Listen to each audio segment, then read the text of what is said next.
ای کاش مثل شبنمی بودم، شبنمی بودم که شب با گل به سر می برد، صبح دم رازی ز عمری کوتاهش می مرد. کاش همچون سبزه‌ای بودم، سبزه‌ای بودم که شیر صبح نوشش بود، با لب جو گفتگوهای خموشش بود.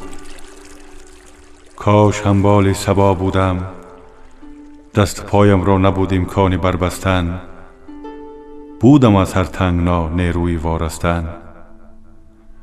لیک دنیا کی به کام ماست، بس که انسان مرا شادی و غم باید، گاه شاخ میژه‌ام را شاخ نم باید.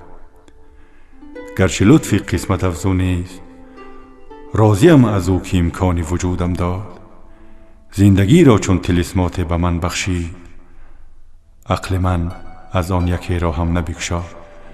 من ز قسمت راضیم، اما کاش همبال صبا بودم، بر سر خود من خدا بودم.